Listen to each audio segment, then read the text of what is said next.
Hello, future doctors. Welcome back to Best Medicine's GCSE AQA Biology lecture series. This is the second lesson on chapter number 7, our final chapter. In this lesson, we're going to be talking about feeding relationships and the transfer of biomass. This is going to be a relatively short video. Feeding relationships, we have been talking about essentially one organism feeding the other, right? So we have essentially producers that produce the food, and then that is consumed by the first consumers, the primary consumers, which obviously are herbivores. And then the herbivores are then fed upon by secondary consumers, the carnivores, and so on. And therefore we have this transfer of biological matter, biological molecules. So that's a feeding relationship. This causes the transfer of biological molecules, the dry mass, which is called the biomass. So let's have a look at the definition. Biomass refers to the total mass of living organisms within a given area or ecosystem at a certain time. It is usually measured in terms of dry weight, removing water. This comes from organic molecules such as sugars, proteins, lipids, etc. that is made by producers or plants in photosynthesis. Now, as biomass is passed down, it decreases by a factor of 10. What does this mean? Let me just quickly show you, right? So basically we have primary producers which are going to go ahead and take energy from the sun and they are going to make glucose and amino acids and lipids, essentially all the biological molecules that are eventually going to go ahead and be passed from primary consumer to secondary consumer and so on. So they're going to go ahead and make glucose, right? Amino acids, lipids, proteins, etc. And so all the dry mass essentially is being made by the producers. So the biomass is created by the producers. Now, as things feed on the primary producers, only 10% of that mass that they are feeding becomes part of the primary consumer's body weight, primary consumer's dry mass. The 90% of it is lost either as heat, as used in energy, or as feces, right, etc. So let's have a look. Let's have an example here. Let's say you have 1,000 kgs, or maybe even 10,000 kgs, right, of plant material. If you have 10,000 kgs of plant material, which is fed upon by cows, only 1,000 kg that is out of the 10,000 becomes part of the body weight of the dry mass of the cows. The 9,000 that was there that has been lost is either used as respiration, for example, glucose is used for respiration, or it is converted into heat, right? Or this goes ahead and is defecated and then decomposed. Okay? So only 10% becomes part of the primary consumer. Now let's say of those cows weighing 1,000 kg, 1,000 kg of the cow meat or cows is fed upon by secondary consumers, maybe like a lion or something, or some other consumer. So whatever it is, 1,000 kg is fed upon, and only 10% of the 1,000 kg becomes part of the dry mass of the secondary consumer. So only 100 kilograms out of the 1,000 kg becomes part of the dry mass of the body weight. For example, proteins and lipids and all the cellular structures and body structures. Only 100 kg out of the 1,000 kg becomes part of the dry mass of the biomass of the secondary consumers, and the rest of it, the 900 kgs, again is dissipated either as heat, either as energy through aerobic respiration, or is just passed on as feces and decomposed. Okay? And even if there is a tertiary consumer for the secondary consumer, then only 10% of it will become part of the tertiary consumer, and so on. So that is called the 10% rule. And when we pass down biomass from trophic level to trophic level, so for example from producers to primary consumers to secondary and tertiary and so on, only 10% of it becomes part of the biomass of the corresponding organism, and 90% is lost either as heat, waste, and is used in respiration. So let's have a read of this. Biomass is transferred through the food chain from producers to primary consumers and then to secondary consumers and so on, right? Until we reach the apex predators. Now, as one organism consumes another, only 10% of the biomass of the first organism becomes part of the dry mass of the consuming organism. The rest will be lost as heat, waste, and, for example, feces and respiration. So waste is obviously decomposed. Now, this is called the 10% rule. So, for example, 10,000 kg becomes only 1,000 grams of 10,000 grams are being used by a cow, and then 1,000 grams of a cow is eaten by a lion. Only 100 grams of the cow is going to become part of the lion meat, and so on. Okay? So what about feeding relationships? We've already been talking about this, and we have seen this before already. So we have already seen a couple of diagrams in which we had those feeding relationships, starting off from producers, the plants, eventually leading to apex predators. So I'm not going to go deeper into it because we've already finished it. So feeding relationships in ecosystems are structured as food chains and food webs, illustrating who eats whom and how energy and nutrients flow between trophic levels. And we also had a look at the knock-on effect that affects the food webs and the food chains. Unless you're in Australia, of course, because in Australia, the food webs don't exist. Here's a cow that is caught casually eating a snake. Okay. The 10% rule states that only 10% of the energy and biomass from one trophic level is transferred to the next level, but the rest lost as heat, waste, and metabolic processes. Now here's the thing. Because the biomass that is lost is decomposed, the decomposers, such as bacteria and fungi, go ahead and recycle those nutrients back into the soil, okay, such as nitrate ions and phosphate ions and potassium ions and so on. So we recycle the nutrients back into the soil, which are then taken in by the primary producers. This recycling of nutrients brings us to another topic, recycling of things. How can we recycle, and why is recycling important, and what are some of the things that we need to know in AQA that have this recycling chain, these cycles? Let's have a look. So the first one, and I think you have been studying this one for a very long time now, is water. So just like we recycle nutrients and carbon dioxide, we also need to recycle water. And that brings us to the water cycle. Water cycle, you guys have been studying this for a very long time now. You have been studying it since maybe grade 5, and so you should be well aware of how this works. One extra word that you have learned in AQA is something called transpiration, right? Transpiration is something that you know in great detail, understand what this is and how this works. So how does the water cycle work? Essentially, what happens is that the sun's energy causes evaporation of water from water bodies, for example, from oceans and lakes and streams. The other way in which we get water vapor is through transpiration.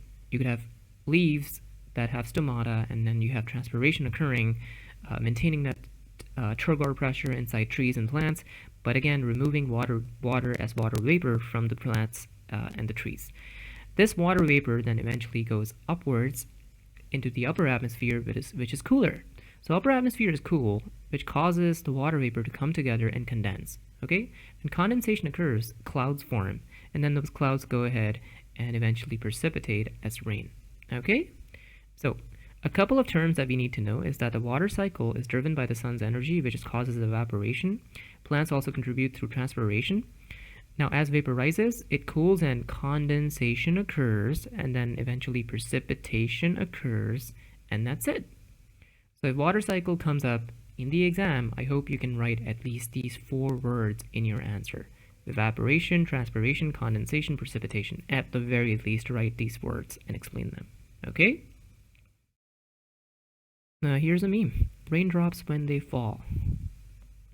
And then anyways, they go ahead and evaporate and become clouds again. And the next cycle that we need to do for recycling is the carbon cycle.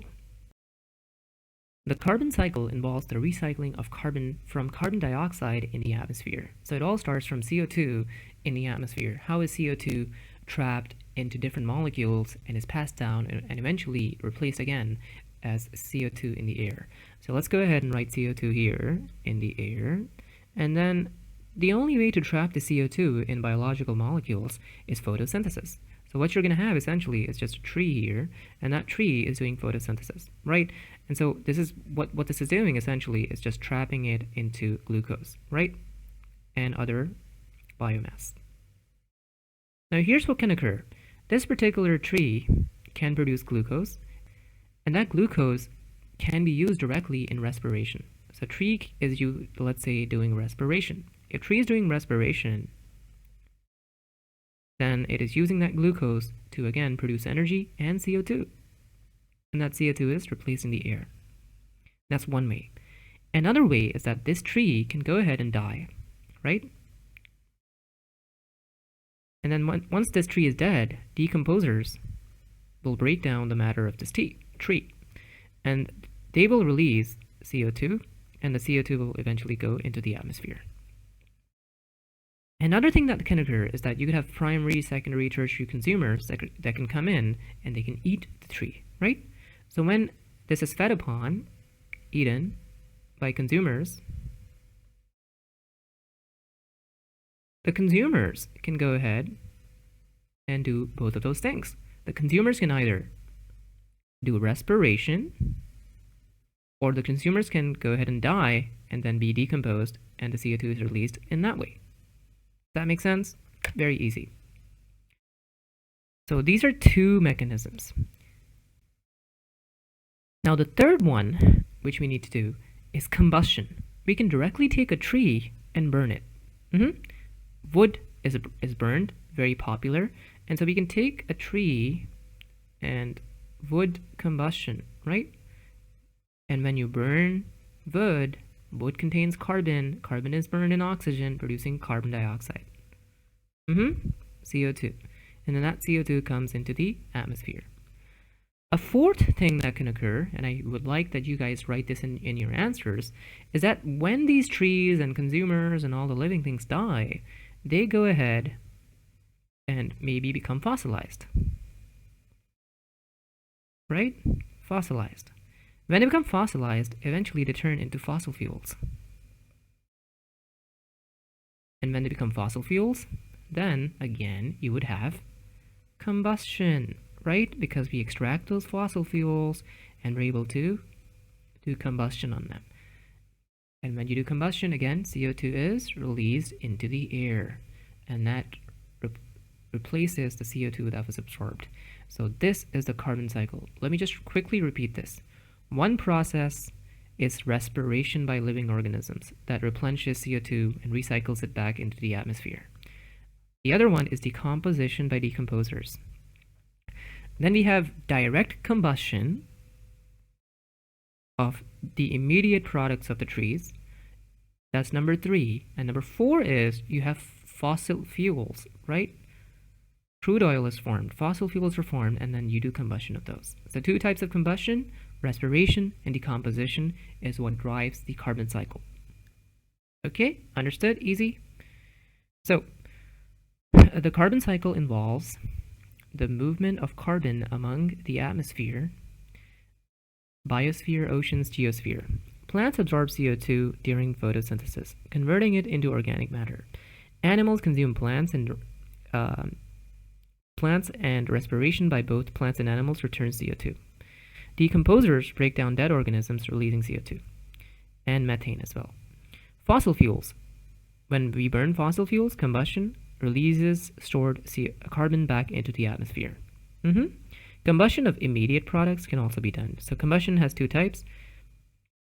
CO2 is trapped by photosynthesis, and then we release it by respiration, decomposition, and 2 types of combustion, either combustion of fossil fuels or direct combustion of wood and its immediate products like paper. Here's a little bit of an extra information. This is mentioned in AQA Chemistry, GCSE, is that CO2 is trapped in the oceans, in water, because it's water soluble. So some CO2 does go into the oceans where it can be used by marine organisms, and also it can be trapped completely as carbonate sediments in mineral rocks.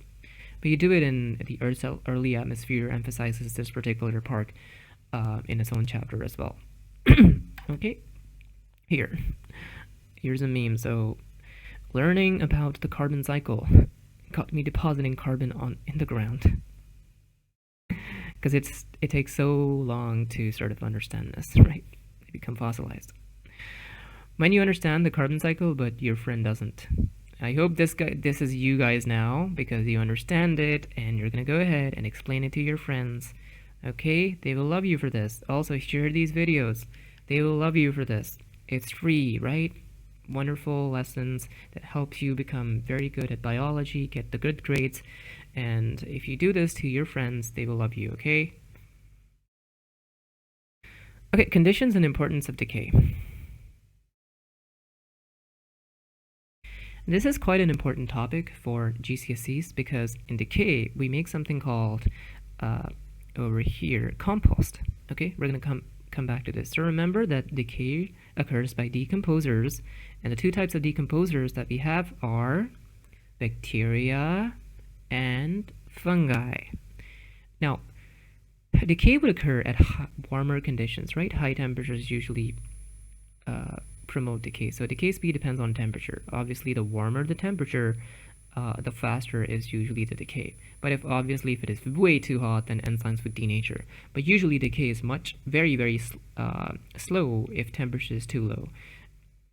And we talked about conservation and fossilization of these different organisms that become trapped in glaciers because in glaciers the temperature is too low for decomposition to occur. So decay occurs in warm conditions and moist conditions. So moisture also plays a role in decomposition. If the environment is moist and warm, then decomposition is faster. Oxygen, of course, is required for decomposition. If you trap something in, for example, amber, right, or gelatin, then oxygen cannot reach those microorganisms that are trying to decay and the thing is preserved. So basically, in conclusion, warm and moist means more decay and cold and dry means less decay. Not just warm and moist, but also having oxygen. And cold and dry, no oxygen, means lesser decay. Which is why no wonder that peat bogs, right, ice-trapped and gelatinized materials do not decay all that much. The importance of decay in recycling. Compost. Compost is a very high yield topic. Very high yield topic. It pretty much comes up on every exam, and so you need to know very well as to what this is. Compost is a nutrient-rich decomposed plant material that we can use for increasing the fertility of crops. So here's what we do. So essentially, it's kind of like a natural fertilizer. So decay process can be used to make compost. Compost, what we do is we take a bunch of plant material and let it decay.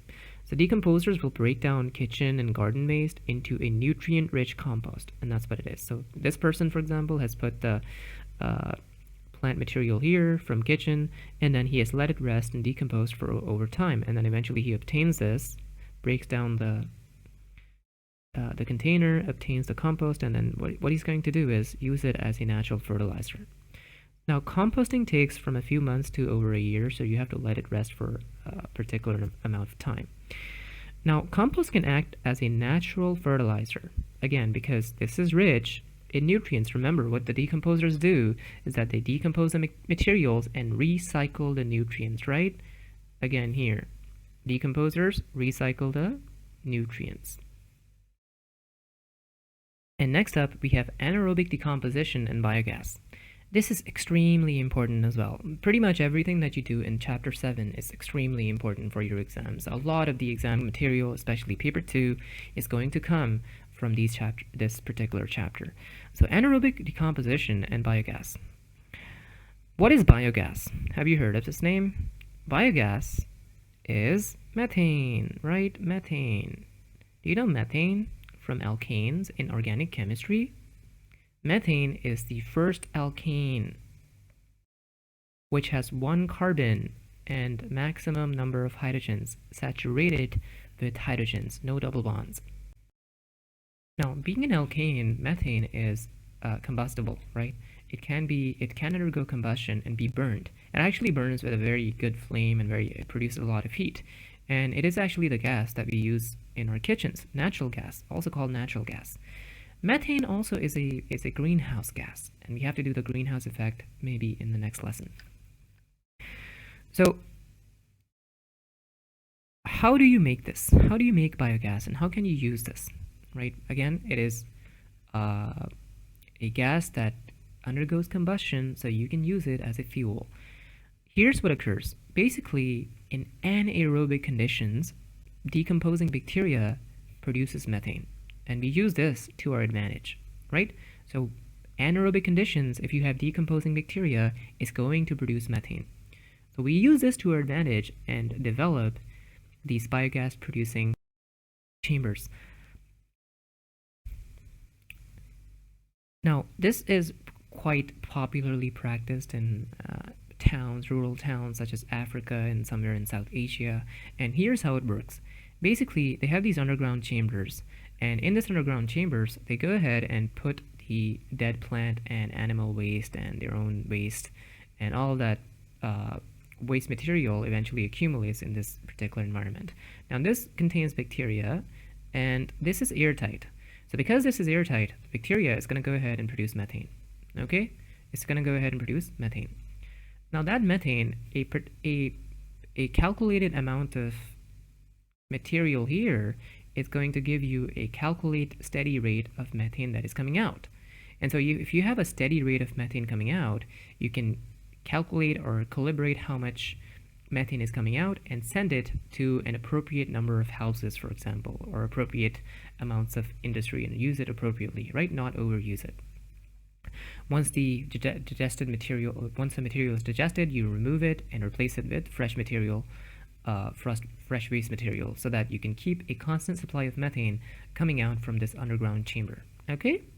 And then this is usually sent out to houses for burning and cooking and stuff like that. Very, very popular and a renewable resource for biogas that can be used as a kitchen gas. So, plant and animal waste is sent underground to underground chambers. It is decomposed in biogas generators and produces methane. Now, a steady flow of methane comes out for a steady input of waste material.